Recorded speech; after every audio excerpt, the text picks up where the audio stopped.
our songs and praises, Lord God, as a sweet aroma in your throne, Father. Let us all sing out Holy Spirit.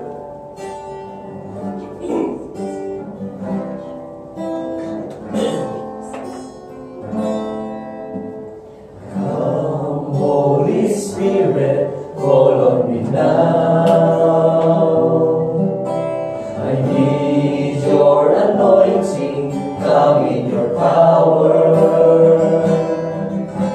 I love you, Holy Spirit, you're captivating my soul. And every day I go to love you more. Come, Holy Spirit, fall on me now. I need your anointing, come in your power. I love you, Holy Spirit, you're captivating my soul. And every day I go to love you more. I'm reaching for your heart. You hold my life in your hands, drawing me closer to you. I feel your power in you. Nothing compares to this place where I can see you face to face. I worship you in spirit and in truth.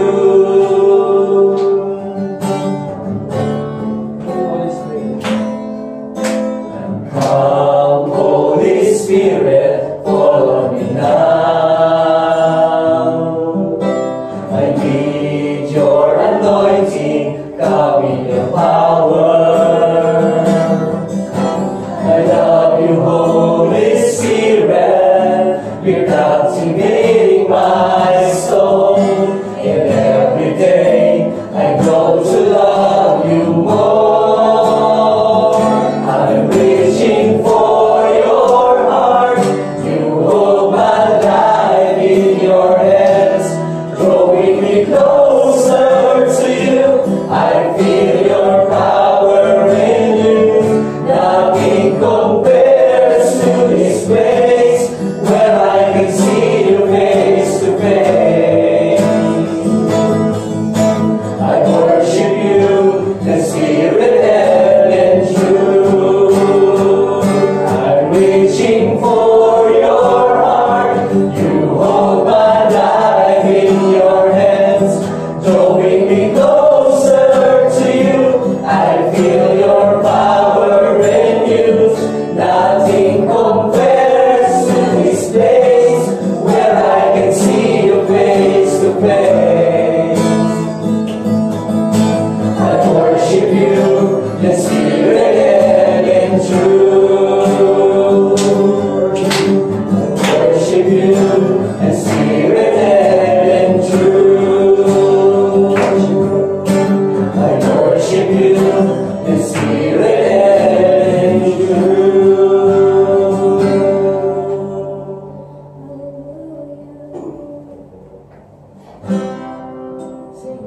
May I invite Brother Alju for scripture reading and opening prayer by Sister Marie. Good morning. Philippians 1:27. Above all, you must live as citizens of heaven, conducting yourselves in a manner worthy to the good news about Christ. Then, whether I come and see you again or only hear about you, I will know that you are standing side by side, fighting together for the faith which is the good news. Praise the Lord. Hallelujah.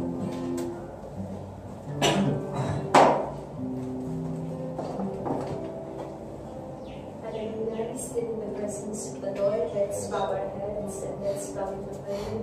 Sovereign God, Father in heaven, the creator of heaven and earth, the Father, great Father of our forefathers from Abraham, Isaac, and Jacob, the great I am, the Holy One of Israel, our everything, our life, our bread of life, and our everything, my Lord God. God, we honor you today on your Holy Sabbath day here in the UAE, where you appointed our feet to be in, Lord God.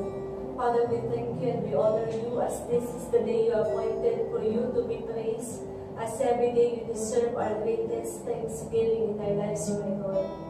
Father, we would like to thank you for everything that you are providing us, from the very breath, from allowing us to wake up in the morning, for this health, for this life, for everything, for the sustaining grace, Lord, for the protection, for everything that we have. Truly, apart from you, we are all nothing. We are like dust, my Lord God, but thank you for bringing us to become someone, Lord God, because we are your children. Father, at this moment, we ask for your forgiveness in all our sins. We acknowledge, Lord God, that this place is holy, and we are approaching the holy throne of grace where you are, my Lord. Father, in the name of Jesus, cleanse us continuously, Lord God. Father, whatever is not pleasing before your holiness right now, we implore the mighty cleansing of Jesus by his blood, my Lord. Father, remove whatever grudges that we have, remove whatever that is hindering us to worship you and to give our highest songs of worship to you, my Lord. Father, cleanse our lips, cleanse our ears as we hear your words, and cleanse our hearts, so that the word that we will receive today will be planted in good soil today, my Lord. Father, you see the hearts of your children yearning to worship you, Lord. Father, put in us this desire continuously to long for you, thirst for you, hunger for your righteousness, my Lord God. And Father, into your hands we commit this worship. This day belongs to you. This worship belongs to you, because you deserve it, my Lord God. Father, you told us that you created us to worship you, Father. Without you, Lord God, we cannot act, we cannot breathe. Everything is nothing, Lord. So allow us, Lord God, to remember your goodness in our lives day to day, Lord. Father, be blessed by your people today. Father, we commit to you all your people whom you anointed today, to appointed to stand on your holy pulpit, to do the work of your ministry, my Lord God, here in Umalquay. Bless the souls that you are drawing to this place, my Lord. Father, everything we commit to your hands today, because it's the work of your Holy Spirit. Allow Him, the Holy Spirit, to manifest in among us, my Lord. Be glorified, be magnified today. In the mighty name of Jesus, we pray. Amen.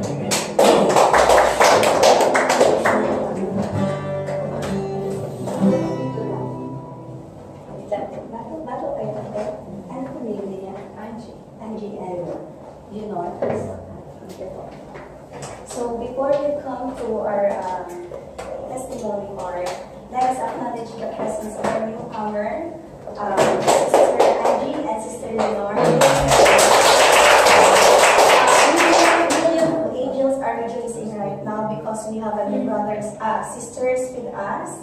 So before we announce and pakilala po yung church namin, I invite you persons to shout the glory and goodness of the Lord. Our God deserves to be honored, and His name deserves to be lifted up. So if the Lord is convicting you to stand in the pulpit, please come. Thank you.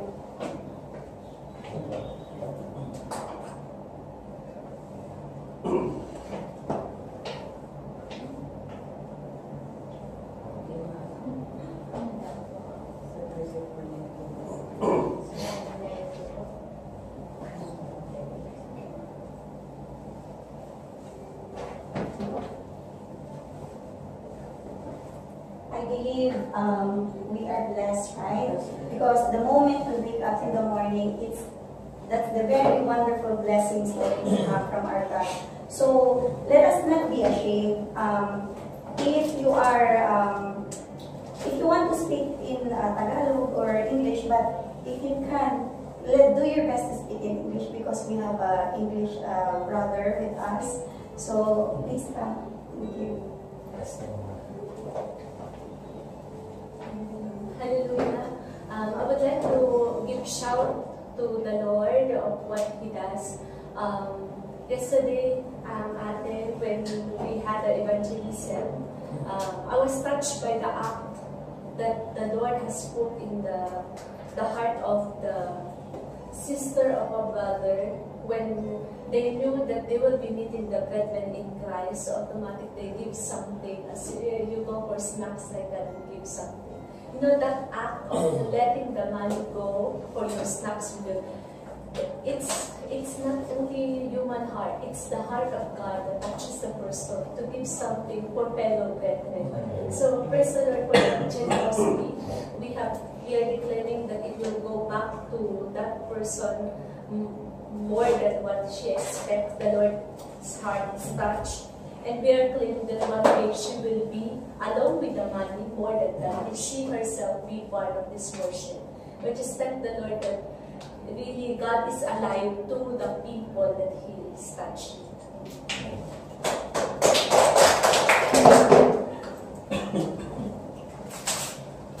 Amen. Last Sunday, first I would like to thank the Lord for the blessing He given me. Because last Sunday, my previous company called me and then telling me that, Aljun, you still have money here. But I am not expecting from them about that one because I already canceled 4 months ago from them. And then, Aljun, you still have money from here just collect at end of the month. So, thanks God. And then, I have a 101 years old Lola.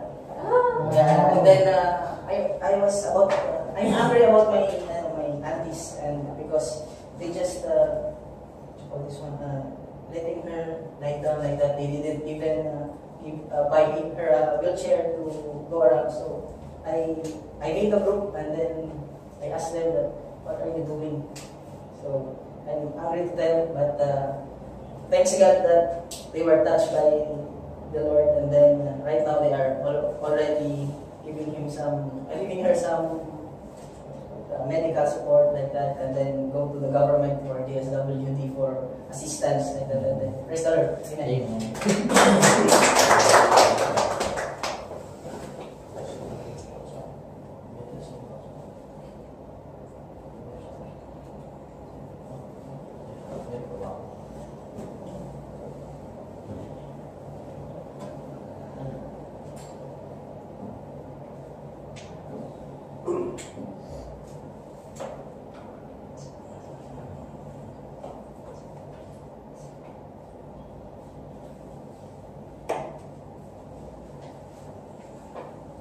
Amen. So I will shout out the goodness of God by allowing my friend to come back again to the feet of Jesus. She contacted me last week, and I felt that the eagerness in her heart to return back to the Lord. It's very difficult, like if you have already evangelized that person and then she returned back to the old ways.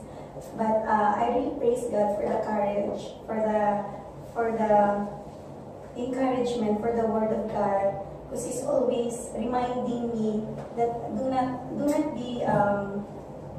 be discouraged. Just keep following Jesus and keep serving the Lord. So that's the main reason why we are here, why God created us. So I'm so very blessed in that aspect of my life. Amen. To God be all the glory.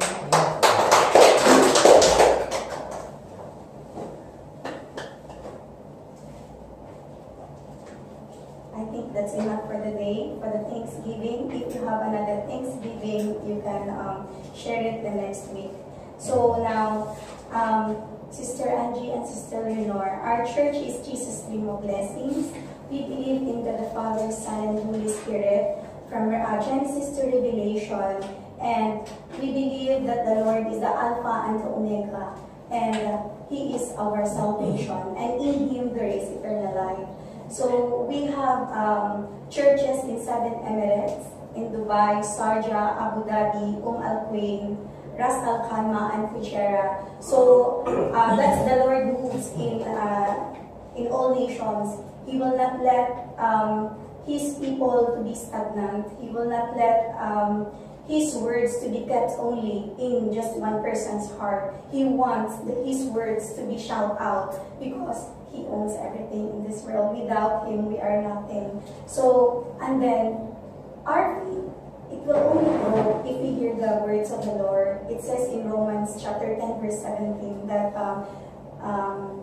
your faith, faith comes from hearing and hearing the message, and the message is heard about Jesus Christ. So both of you are very blessed, and we hope and pray that this will not be your first, but it will be continuous in the Lord. Amen. So now let us be thankful and let us rejoice, because today is a victorious day for the Lord. Amen. In Psalms 47, it says, "Clap your hands, all your nations. Shout to God with cries of joy." Amen. So let us give a clap offering to the Lord. Let us give our God. And napahumula po ni Brother Earl and ni Brother Jobert. Yes, Lord God, let us all stand up for the worship of the Lord God. Today is a wonderful day that the Lord has given us. Today, new life within us, which is being breathed by God in our lives.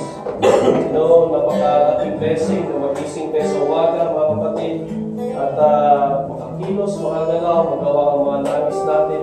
Walang ibang may gagawa natin, kundi papulihan ang Panginoon. Sa aling nito ang may bibigay natin sa Kanya.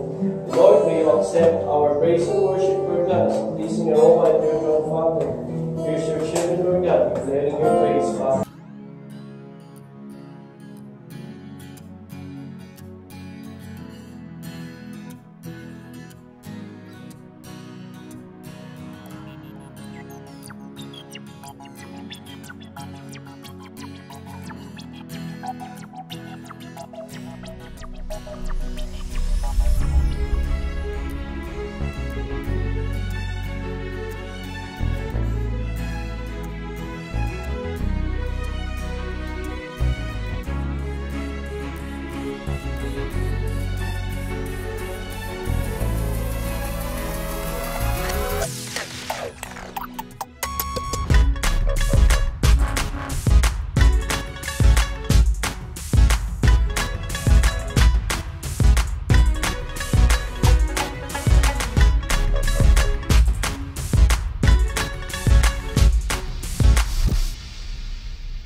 You alone are my heart.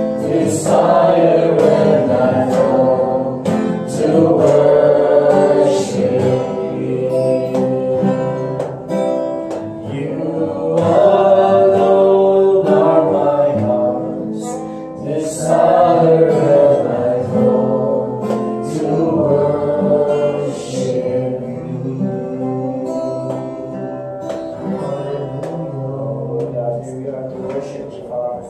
Thank you, Lord, that we spirit. Let us offer our heart to the Lord and worship Him for all the good things that He has done in our lives.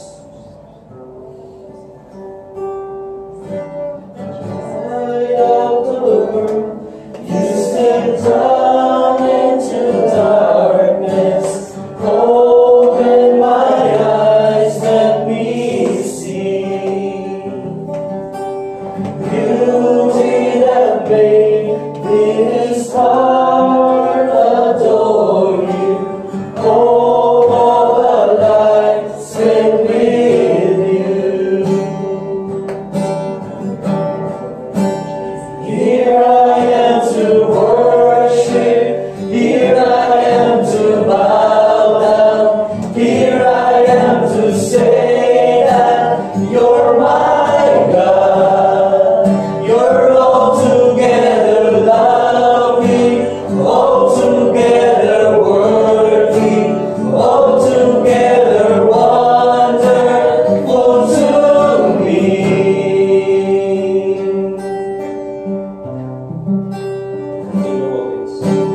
King of all days, oh so highly exalted, glorious in heaven above. Humbly you came to the earth you created, all for love's sake became born.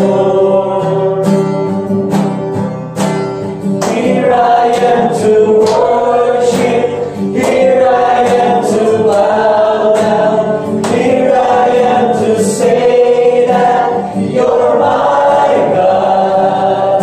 You're altogether lovely, altogether worthy, altogether wonderful to me. I'll never know how much it costs to sing what I sing upon the cross. I'll never know how much it costs to sing what I sing upon the cross. I'll never know how much it costs to sing what I sing upon the cross. I'll never know how much it costs to sing what I sing upon the cross. Here I am to worship, here I am to bow down, here I am to say that you're my God. You're altogether lovely, altogether worthy, altogether wonderful to me. There's none like you. To you I belong. I give myself to you. My life is not my own. To you I belong. I give myself to you. Life is not my own. To you I belong. I give myself to you. Life is not my own. To you I belong. I give myself to you. Here I am to worship. Here I am to bow down. Here I am to say that you're my God. You're altogether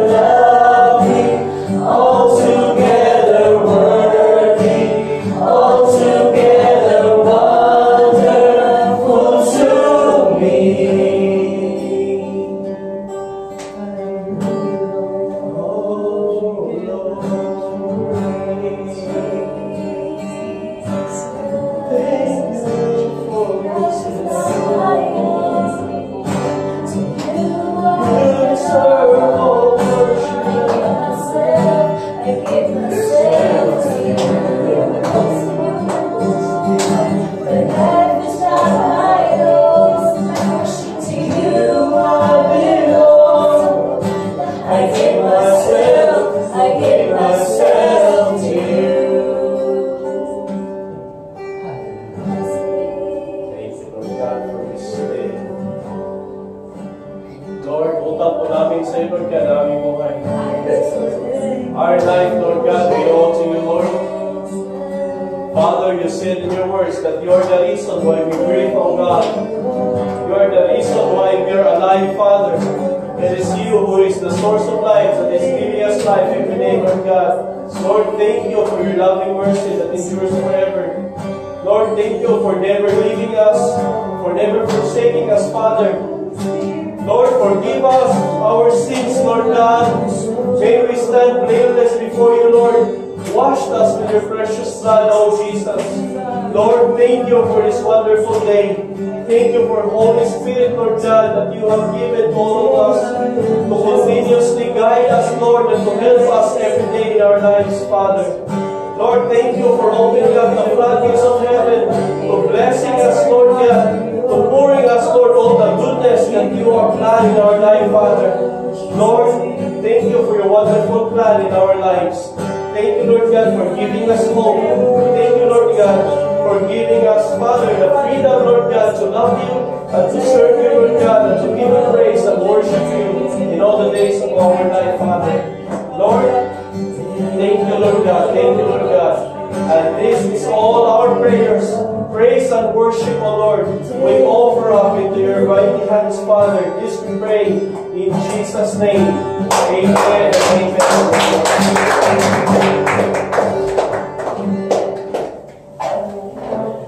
So we are so grateful because the Lord touches our heart. I do believe that each one of us will experience brokenness and love, but the Lord is there. He said in His words in Psalms 33 verse 18, that the Lord is close to the brokenhearted and He saves those who are crushed in spirit. So let us embrace this moment to receive the very good word of the Lord. And if you want to be developed spiritually, if you want to be more matured, and you want our characteristic to be equipped by the Lord, here is the answer. It is the Word of God. And now, let us all be attentive. Let us sit straight. Let us tell our seatmate that you are very blessed. You are blessed. Amen. Yes, I'm 100%. So praise the Lord. Before we start and before we receive the real blessings from the Father, let us give a clap offering.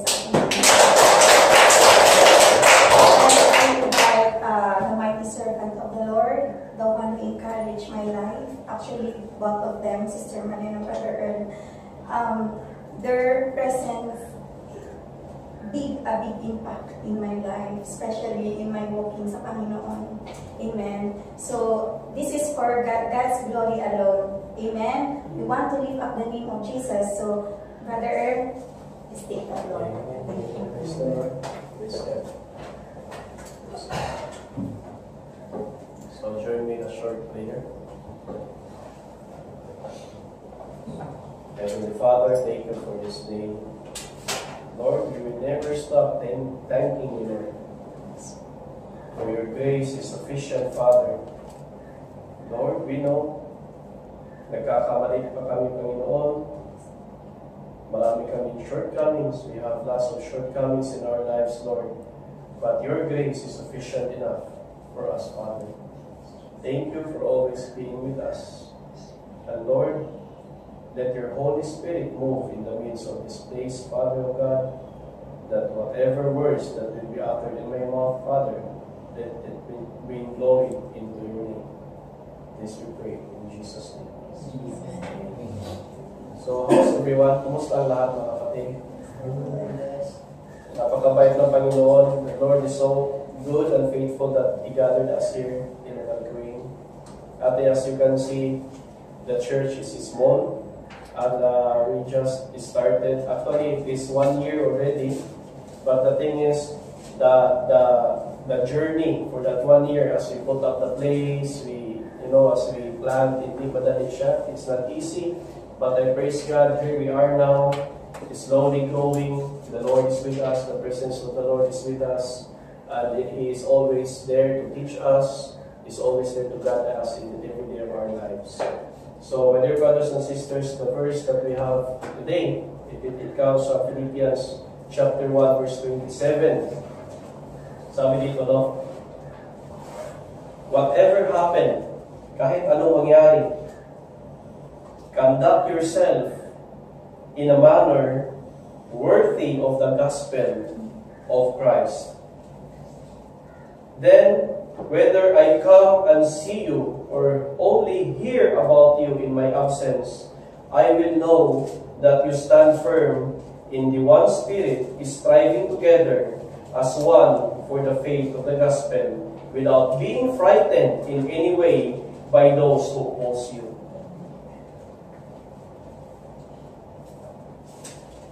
It was a very powerful message from the Lord.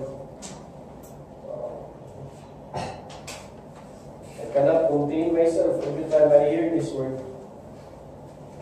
Bless your word, O God. You know, my dear brothers and sisters, all of us are, we know we're claiming that we are Christians. Amen? That we believe in God and we love the Lord and we love His words. But you know, my dear brothers and sisters, as I read this verse, tingnan ninyo, whatever happened, kahit anong mangyari, it was Paul who was writing this letter to Philippians, the church of Philippi. Whatever happened, kahit anong mangyari, conduct yourselves in a manner. Pahiram ng cellphone ko basahin. Gusto ko basahin ko yun sa Tagalog. Let me read it both in English and in Tagalog. Okay lang. Is it okay, Brother Stanley? I will read both in English and Tagalog, Brother Stanley. See, in Tagalog. Kaya nga mga kapatid, pagsikapan ninyo mabuhay sa magandang balita na ni Kristo. Sa gayon, makabalik man ako sa piling ninyo o hindi man, nakakatiyak pa rin akong kayo'y nananatili sa isang layunin at sama-samang ipinaglalaban ang pananalig sa magandang balita. Huwag kayong matakot sa inyong mga kaaway. Magpakatatag kayo sapagkat ito mismo ang palatandaan na sila ay mapapahamak at kayo'y maliligtas sapagkat ang Diyos ang magbibigay sa inyo ng tagumpay. Amen? Mga kapatid, you know, we have the Bible, we have the Word of God. And this is Paul writing to Philippians, giving them its encouragement, strengthening them during that time. You know why I was compelled to share this word tonight? Because really, let me tell you a little story. It is about the movie I watched last week. It is called Paul the Apostle. It was a new movie, and it was given to me by Sister Lyra by God's grace. And really, it was banned here in UAE. It was not being shown here in the cinema of UAE. But really, it was very powerful. You see, it brought me into a different level of faith, that movie. Why?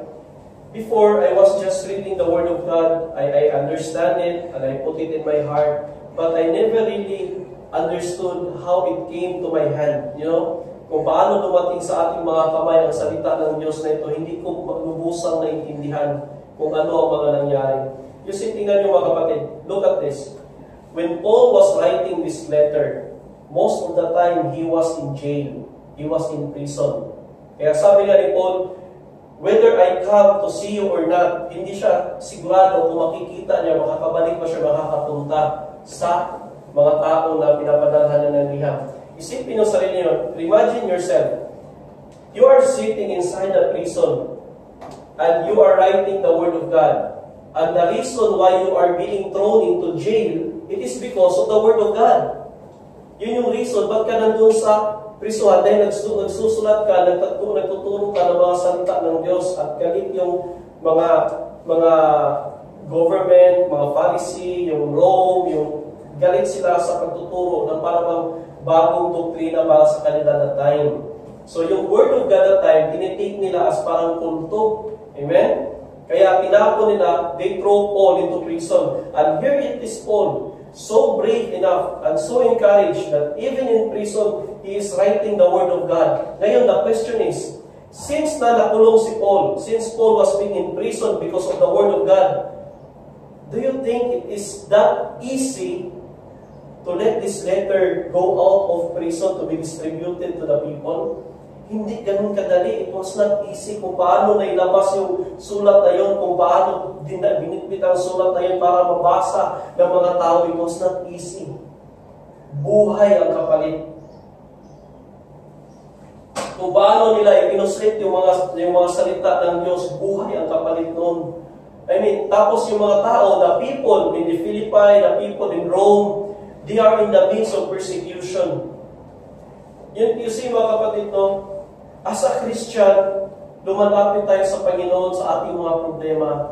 Ang mga problema natin ngayon, we do not have work, sometimes we do not have our salary, sometimes love life, naghiwalay ng boyfriend, naghiwalay ng girlfriend, ng mga problema paano sagutin, ng mga problema kung anong mga issues sa buhay, problema sa boss dahil pinapagalitan ng boss, problema sa family, may sakit ang anak, mga ganun ang mga problema sa ating buhay kaya sa Christian. Pero alam nyo, during that time, sa kanilang panahon, habang sinusulat ang mga salita na to, ang problema nila, pinapatay sila.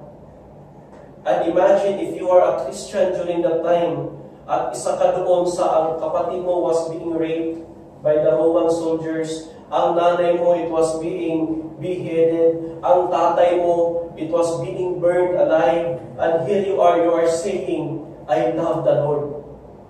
I would like to serve the Lord. Life is being threatened. People are dying because of the Word of God. And doon, you see kung paano sila tinutorture. Mga kapatid, walang poste noon, walang Meralco noon, walang Dewa noon. How they light the road at night, they have series of crucifix in the road. Maraming crucifix doon. At lahat ng Christian na nahuhuli nila, gabi-gabi, sinusunog doon sa poste na yun. At yun nagbibigay ilaw sa daan paggabi. Imagine, they are living in that kind of life during that time. And they are in the point of breaking.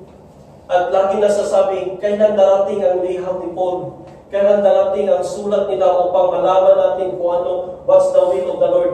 When will the letter will arrive? Sabik sila mabasa mga salitang ito because these words gives encouragement to them.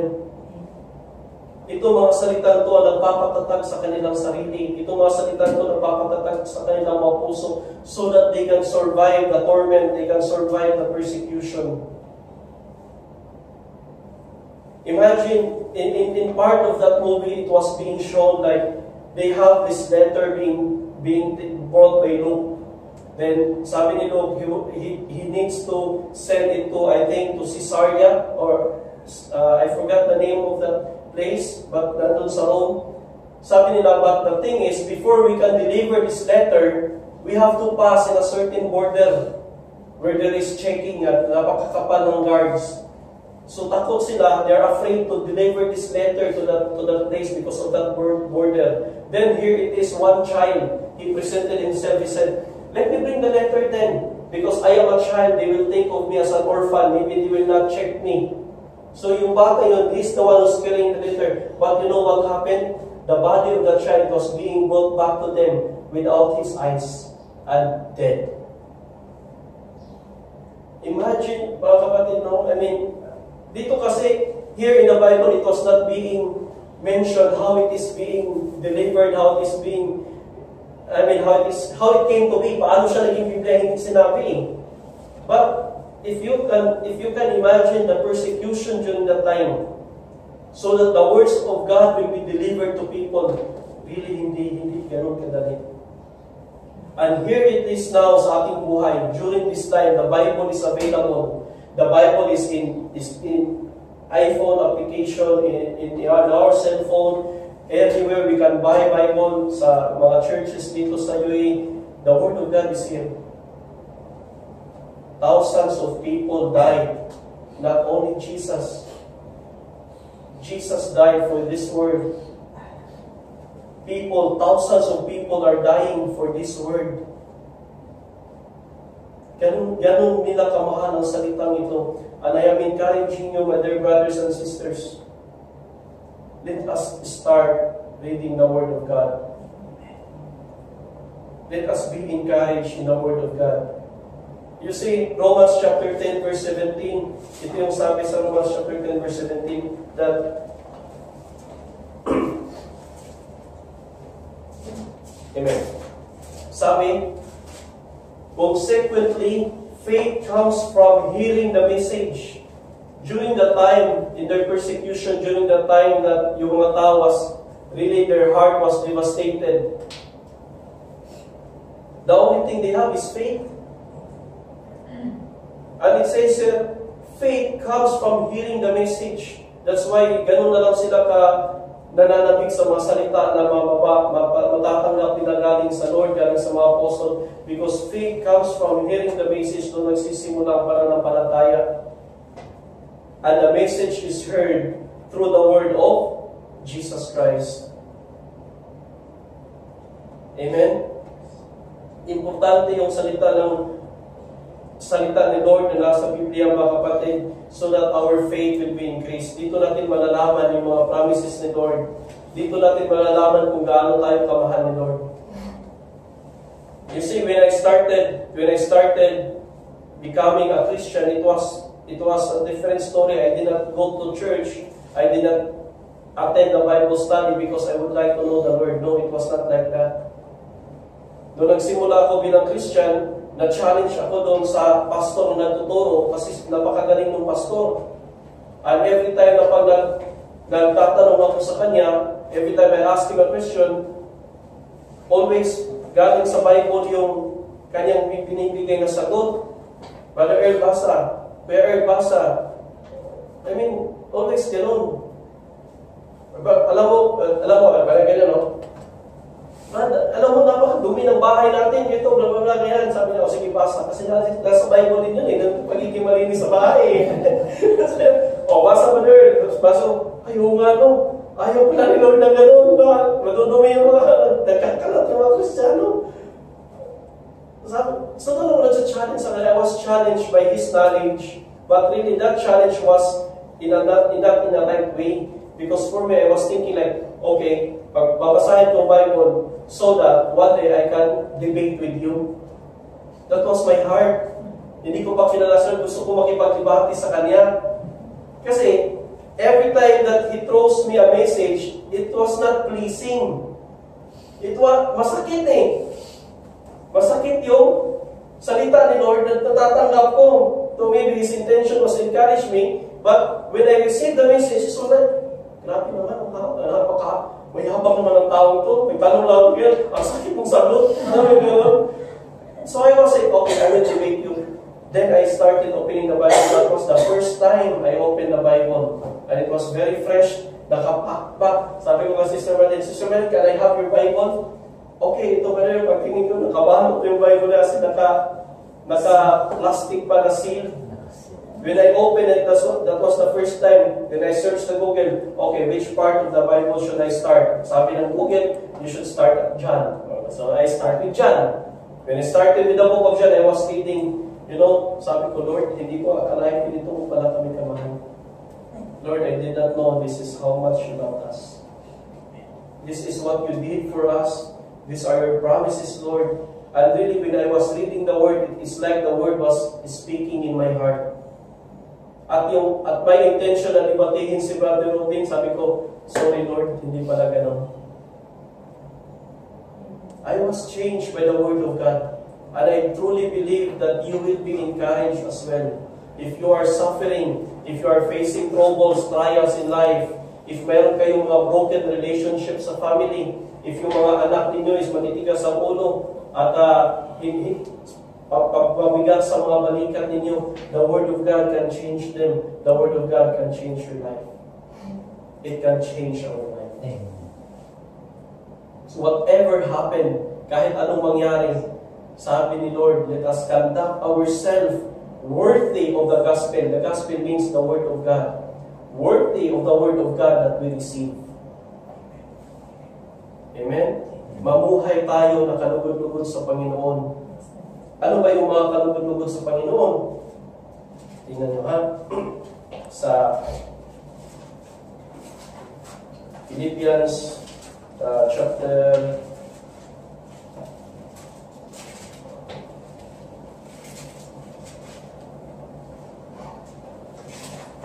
4 verse 8. Sige, pakibasa. Filipos, maraming ko sa Tagalog. Filipos chapter 4, 8. Sige po, sa nakita ka sa'yo.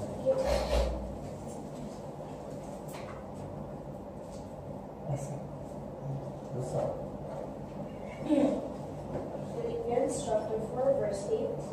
Finally, brothers and sisters, whatever is true, whatever is noble, whatever is right, whatever is pure, whatever is lovely, whatever is admirable, if anything is excellent or praiseworthy, think about such things. Continue.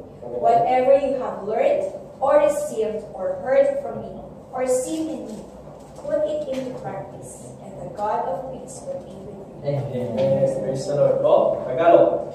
Bilang pagtatapos, mga kapatid, dapat maging laman ng iyong isipan ang mga bagay na karapat-dapat at kapuri-puri, mga malinis, kaibig-ibig at kagalang-galang. Isagawa ninyo ang lahat ng inyong natutunan, tinanggap, narinig, at nakita sa akin. Sa gayon, sa inyo ang Diyos na nagbibigay ng kapayapaan. Amen? So lahat ng ating narinig, natutunan sa mga salita ng Lord, isagawa natin sa ating buhay. At para din sa mga lingkod din ng Diyos, sa mga workers, mga leaders, ito yung lagi mo sinasabi, kasama nito yung mga nakita. Kung ano ang nakita sa atin, yun din ang gagawin ng ating mga tinuturuan. Amen? Pag nagmamahal tayo sa Lord, nakikita nila sa ating buhay na nagmamahal tayo sa Lord, matututo din sila nagmamahal sa Lord. Amen? Then para naman sa mga tinuturuan, whatever we receive, whatever we learn, isa pamuhay natin. Let us, ano ba yung ibig sabihin?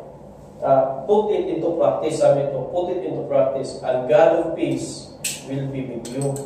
Ngayon, this is not a one-time teaching. It will be a journey. Amen? It will be a journey. It is not only Friday worship. After Friday worship, let us make a habit. Mayroon ba kayo mga Bible sa atin? Mag-download kayo sa application, sa cellphone. Let it be a habit that every day we will read the Bible. Amen? So, like me, let us start with John as well. Napakaganda din. Let us start with John. So, even if we will finish just one chapter of John, it can be finished in 10 minutes reading. Napakabilis lang. So, I'm encouraging you to start to read your Bible every day. Because, really, it was not. Alam na, when I was watching that movie, tumutulo yung luha ko. Sabi ko, Lord, ito palang bitbit ko na Bible, Lord.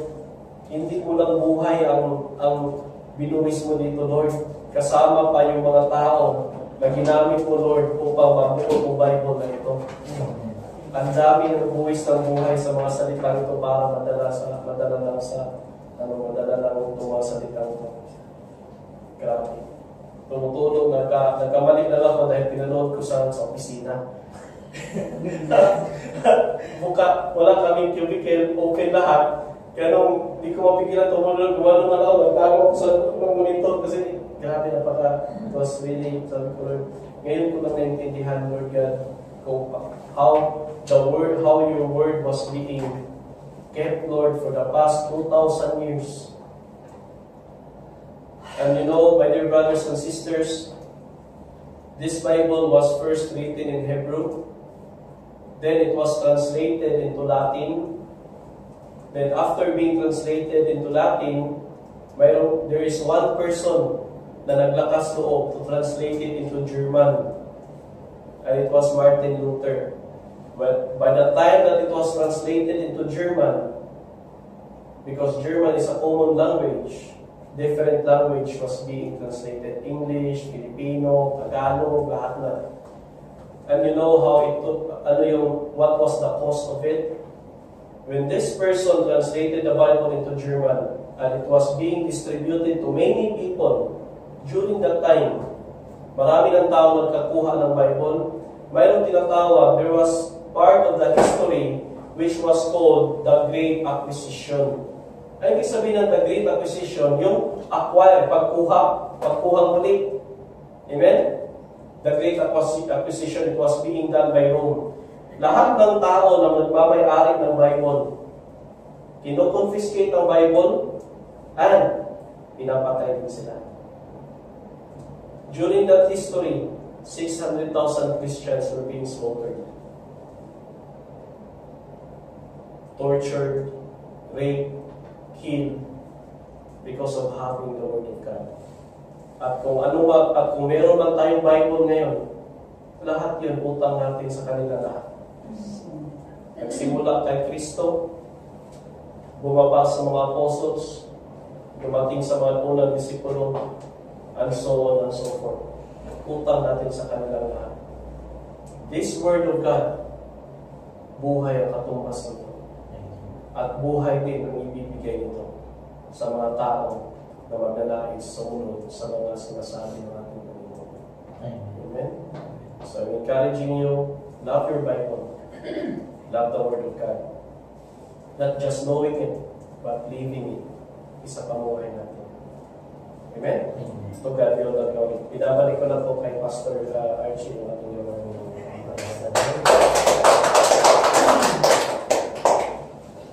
Amen. Can you give a clap for our living God? So, God is so amazing, amen. Kagaya nung senior ni Brother Earl, sinabi niya kanina na bago ma-receive ang salita ng Panginoon in that time, ay maraming namamatay, nagbubuhis buhay. But today, maliwanag na binibigay ang salita ng Panginoon, sinishare na yung eagerness ng mga servant of God, minsan ayaw pa natin tanggapin.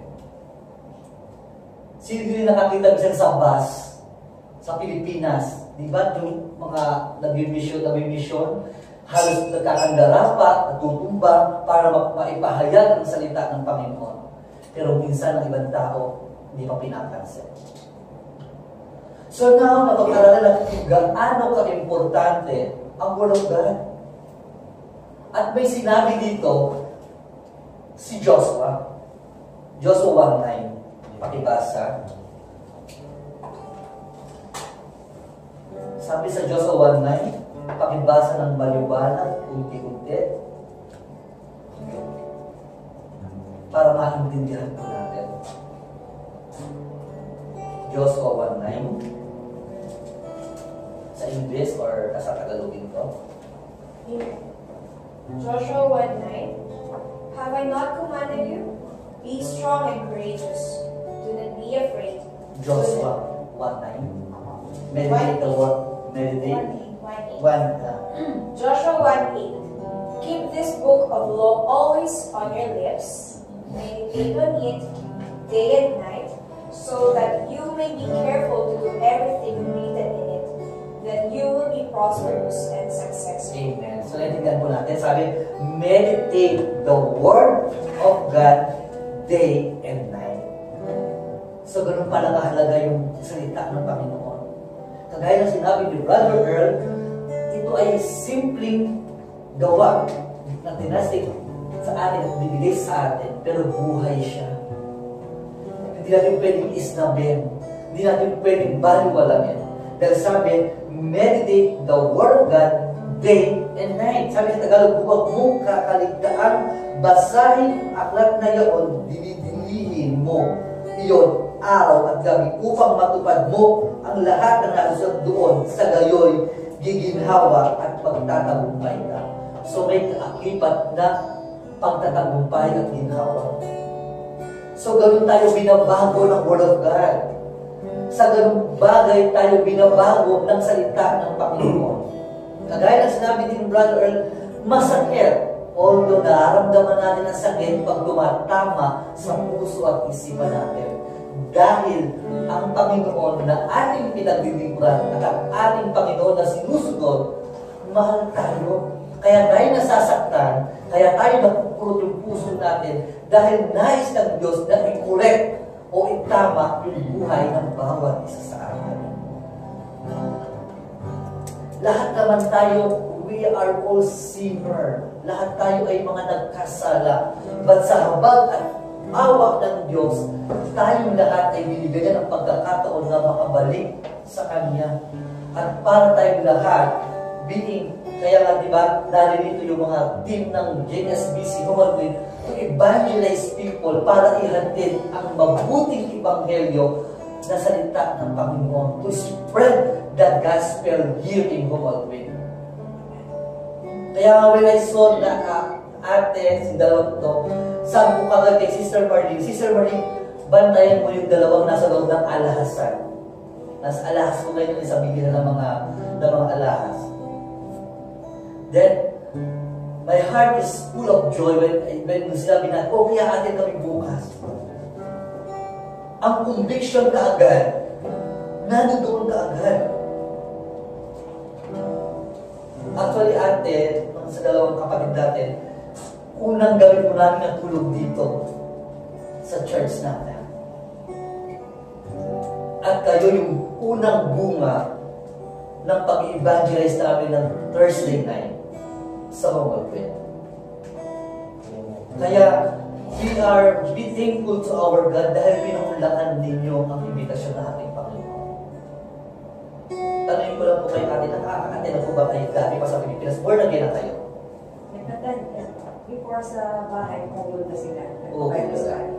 Pero as tinanggap na ninyo si Lord bilang sarili na kapagligtas? Yung anak ko na dalawang, kasi hindi isa na lang anak ko, isa na matay nga. Nagkaano sila, nagkadal sa church na hindi ako. Sa atin? First time. So now, invite po kayong dalawa sa harapan. Wala pong mabibigay yung ating Panginoon sa inyo, kundi salvation coming from God. We will lead po kayo sa prayer of acceptance.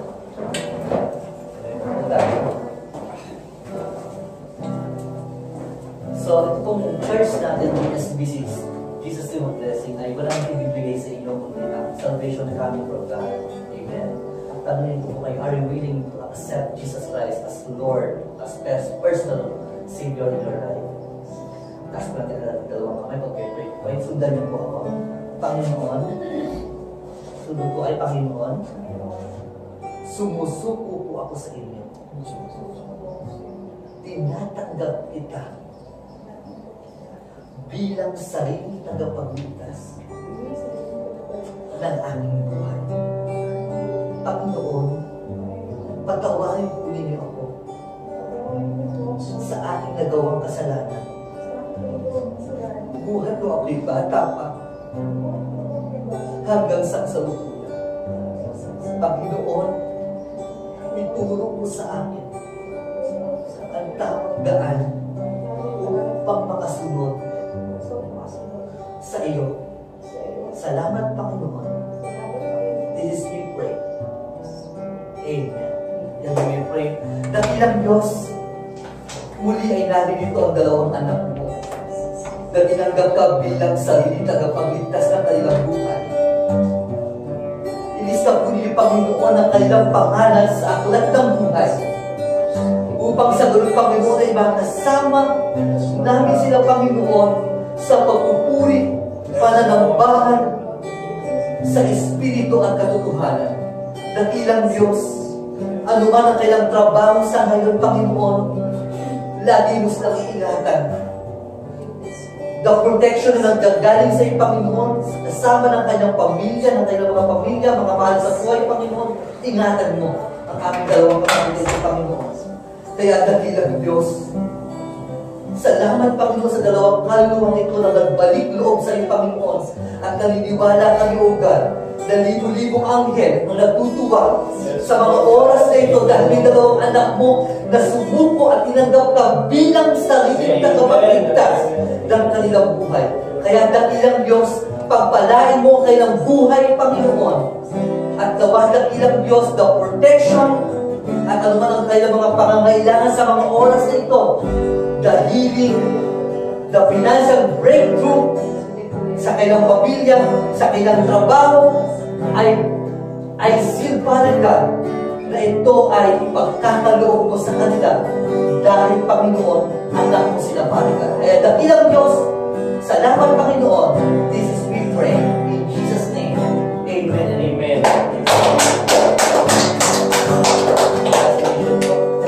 Now you are a born-again Christian. We declare and we pray to God. This is not the first and last na natin makakasama sa ating panagbahan. Amen? So we call Sister Lyra for the closing prayer.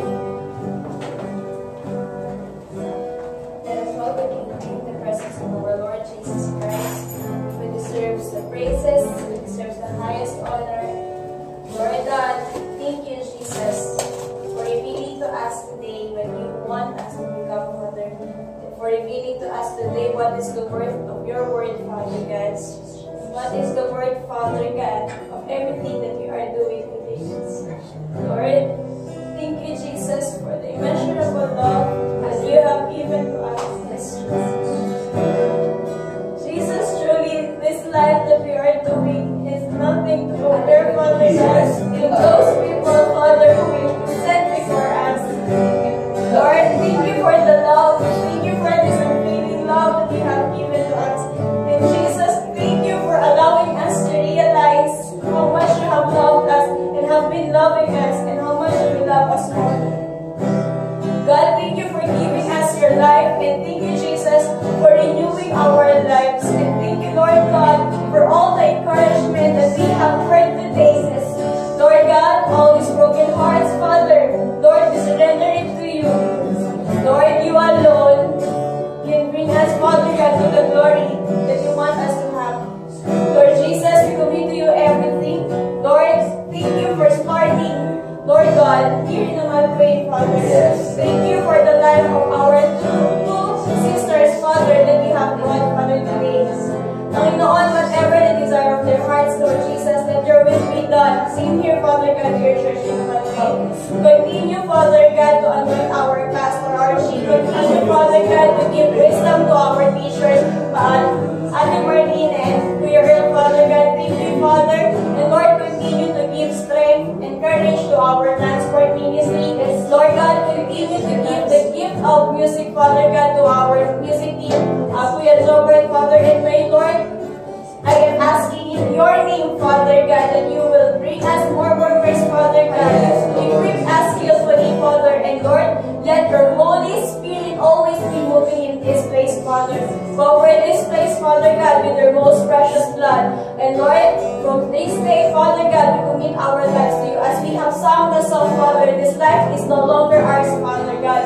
Lord, the moment that we have received you, you alone, Father God, be seen in our lives. Jesus, as you have said in your words, that every action that we do, Lord, teach us, Father God, to become it, to make it, Father, worthy of your gospel. Lord, maraming salamat. Be magnified, Father God, in our lives. We lift your name on high. We exalt you at the highest, O God. Lord, one day, all this crown, Father God, we will give it to you, Father God, with the joy in our hearts. And this is all our prayers. In Jesus' name we pray. Amen.